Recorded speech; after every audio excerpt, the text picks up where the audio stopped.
échanger des points de vue, de voir comment ressenti, on va dire, les ressentis.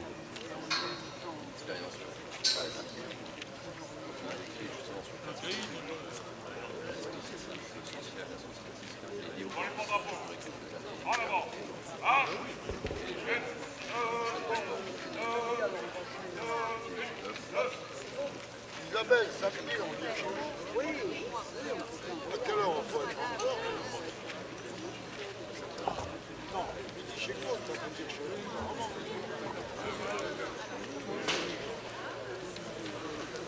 À 10h30 chez nous.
Pour les porte-drapeaux, garde.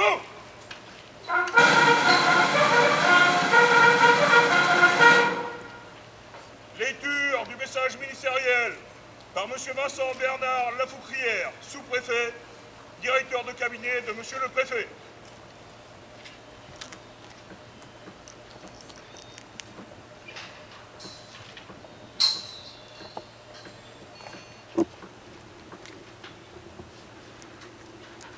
Message de M. Sébastien Lecornu, ministre des Armées et des Anciens Combattants.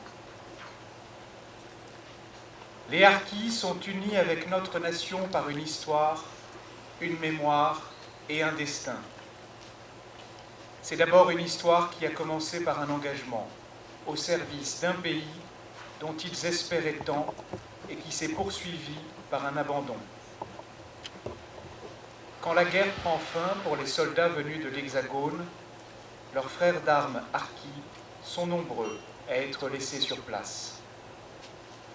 Seuls au milieu de ceux qu'ils avaient combattus, ils sont soumis aux exactions, à la torture. Leurs familles sont également visées et subissent avec eux les pires violences. Quelques harkis plus chanceux ou aidés par des officiers courageux, réussissent à se réfugier en France. Cependant, pour eux non plus, la suite ne fut pas simple. La plupart des combattants débarquent seuls ou parfois accompagnés de leur famille. Ils sont sous le choc d'une vie qui bascule. Ils sont accueillis avec méfiance et sans considération pour l'immense sacrifice auxquels ils ont consenti. Les conditions de leur accueil ne furent dignes ni de l'histoire, ni des valeurs de la France, ni de la bravoure de ces soldats qui avaient combattu pour nos couleurs. Beaucoup furent dirigés vers des camps ou dans des hameaux de forestage, dans des conditions d'accueil indignes. Pourtant, les harkis et leurs familles ont tout supporté, dans le silence et avec dignité. Eux qui ne pouvaient nourrir aucun espoir de retour, ils se sont intégrés dans une société et une culture qu'ils ne connaissaient pas, sans jamais rien oublier de leurs racines. Leurs enfants ont grandi à Rivesaltes, Bias, Saint-Maurice-l'Ardoise, Bourg-Lastic, au Larzac et dans tous les autres camps. Ils ont grandi comme des reclus, subissant avec leurs parents le drame du déracinement et les privations de droits fondamentaux.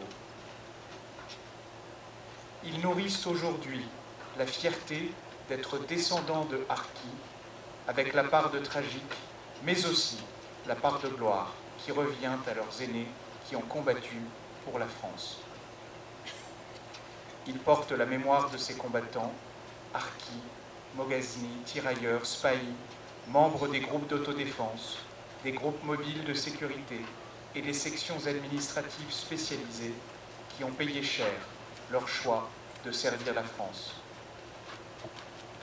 Et parce que les harkis ont partagé nos combats, ils partagent aussi le destin de la nation. Une nation qui n'oublie rien des drames du passé et qui a été capable de leur demander pardon et de leur reconnaître un droit à la réparation. L'histoire, la mémoire, le destin. Voilà les liens puissants et essentiels qui unissent la République française à chacun de ses enfants. Vive la République et vive la France.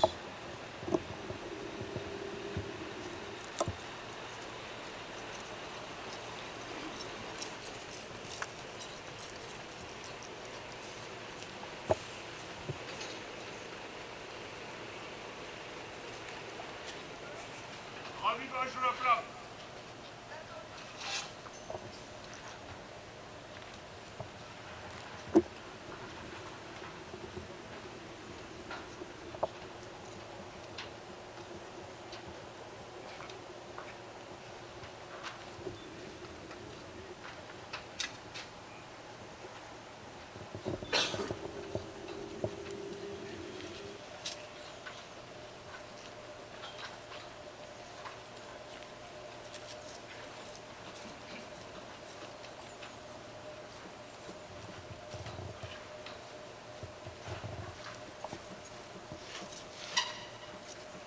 Dépôt de gerbe par les autorités.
les porte-drapeaux, repos. Remerciements des autorités au porte-drapeau.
T'arrives à tout le monde. Les cochons partout. Je suis avec Christian dans ce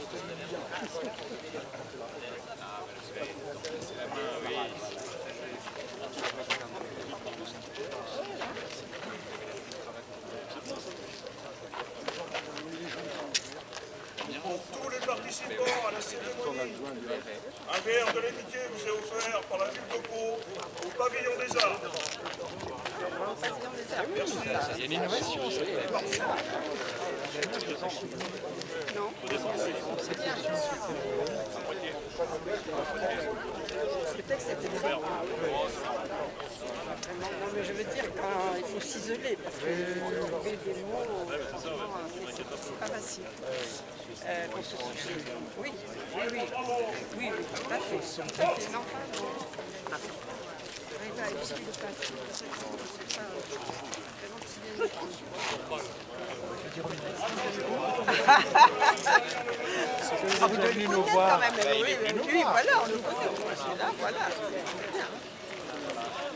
On a toujours beau panorama, c'est super, c'est bien. Au mois de septembre.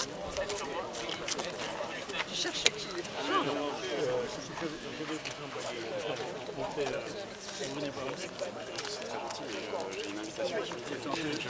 Travail.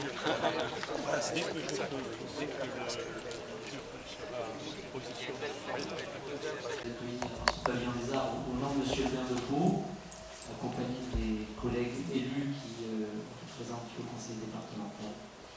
Et nous entourons bien sûr Achille, car aujourd'hui nous avons tous une pensée pour nos anciens. Ces moments commémoratifs sont autant d'occasions de penser à ceux qui nous ont précédés. Et bien entendu, on est très heureux à chaque fois d'accueillir Achille, qui se fait un devoir d'être présent, qui se fait un devoir de transmettre et de participer à ce travail de mémoire que nous faisons tous collectivement. Vous, individuellement, vous, collectivement, avec vos associations mémorielles, les services de l'État, avec monsieur le directeur qui représentait monsieur le préfet, et bien sûr l'ensemble des collectivités territoriales et locales qui ont toute une action sur ce travail de mémoire. Et je veux saluer votre engagement à tous, car ce sont les moments où nous témoignons à l'égard de nos concitoyens de ce souvenir très présent. Et bien entendu, ça compte que nos anciens soient là, ça compte qu'on ait une pensée pour ceux qui nous ont précédés. Parfois, ceux qui étaient présents par-delà les mers, comme c'est écrit sur le monument au bord de Pau. Aujourd'hui, il s'agissait de penser pour les harkis qui ont fait leur part. Et je voulais donc vous remercier au nom de monsieur le maire et de vous tous, monsieur le préfet, monsieur le président du département, pour être présent aujourd'hui avec nous. Je vais laisser la parole à Achille qui voulait vous dire un mot. Et ensuite, on vous propose un petit moment de convivialité à partager ensemble.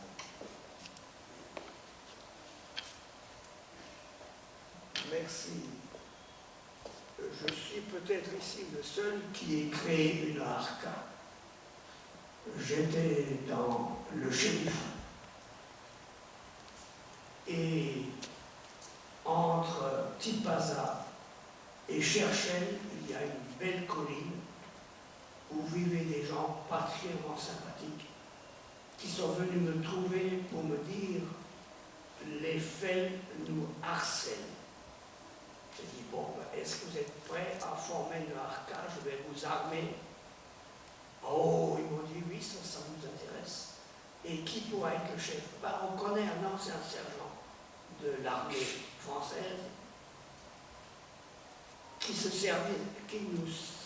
saura nous apprendre à se servir des armes. J'ai passé un coup de fil à mon colonel, car nous étions quelquefois à 1000 km les uns des autres. J'ai dit, il me faudrait des armes, une bigophone.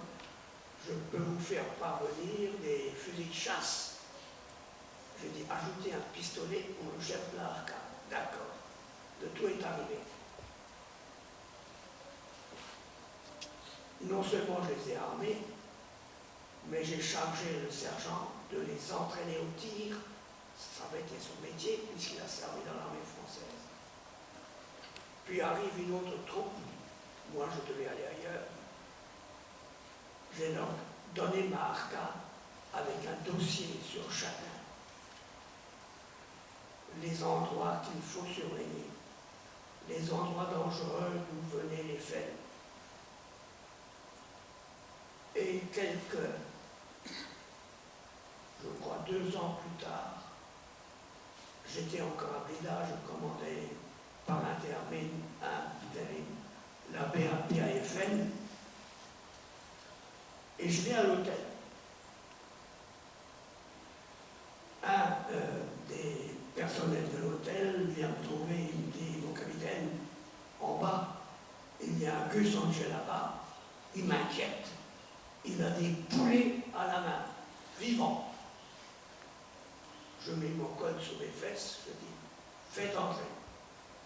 Je vois arriver le sergent, chef de Maharka à l'époque. Il m'envoie sur les épaules comme on le fait pour son père dans ce pays. Il me dit, je te ramène mon pistolet. Je dis, tu vas garder ton pistolet, je t'en fais cadeau. Tout comme je fais cadeau de tous les fusils à la Harka. Car maintenant que nous partons, vous allez avoir des problèmes. Il dit, je sais mon capitaine, mais je mourrai dans l'honneur.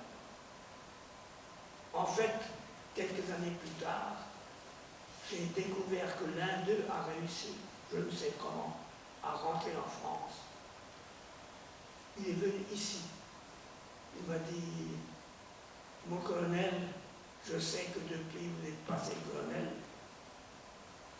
est-ce que je pourrais avoir une pension? Parce que chose que vous ne saviez pas, ces salopards m'ont blessé. Et je souffre. J'ai donc réussi à m'embarquer en payant pour retourner en France. Je lui dis, qu'est-ce que tu veux? Une pension? Il me dit, si c'est possible. Je suis allé au palais de justice. J'ai dit, est-ce que je peux obtenir une pension pour cet homme? Une pension pour qui? Pour un arabe? Eh bien, cet arabe, monsieur, il a été plus courageux que vous. Vous y étiez, vous, en Algérie? Ah, il dit, non, non, non, non. Bon, ben, lui, il y était. Et il s'est battu pour la France. Alors, vous allez vous débrouiller pour qu'il ait sa pension. Inutile de vous dire qu'il n'a pas lu un tantinet. Et effectivement, je lui ai fourni un médecin qui a justifié de la blessure et il a obtenu sa pension. Un seul survivant sur les 50 qu'ils étaient. Ils sont tous morts dans l'honneur. Merci à eux. Merci de m'avoir écouté.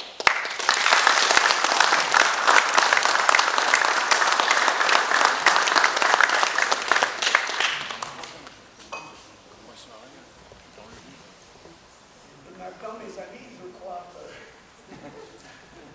qu'on va passer au pot. Je vous invite à venir partager un pot avec Achille.